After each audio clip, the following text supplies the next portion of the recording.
turning the page, right? And a new approach. And the question is in this campaign, I think it's a legitimate question for all of you.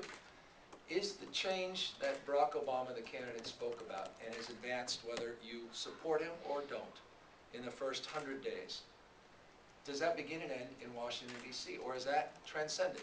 Does that start happening in states all across this country? Do we have people that are going to recognize that the only way to deal with economic development and recovery is to focus, yes, on the workforce side of the equation, but deal with healthcare, the number one business issue that I have as a small business person, and deal with the issue of education, the number one business issue I have in terms of recruiting and retaining talent,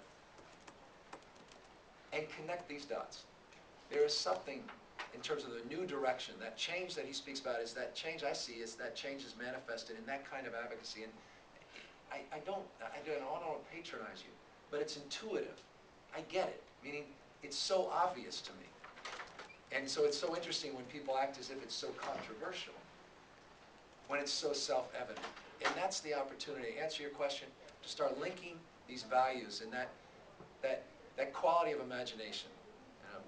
Not necessarily, and Carl, I said this to you the other day, my hero is Bobby Kennedy. And Bobby Kennedy said it so well, said, the world needs are the qualities of youth, not a time of life, but a state of mind, the quality of imagination. So it's not about young versus old. It's about whether we're going to move forward in a new direction or whether we're going to look back for inspiration. I tried to, you heard that in the speech today. It's not about attacking people. It's about attacking the status quo, the stasis that exists up here, the problems that I think everyone up here recognizes. I mean, we all were criticizing that. I mean, what's the theme of the Democratic Convention? Is it a new era? I think that's what our speech tried to advance, the notion of this new era.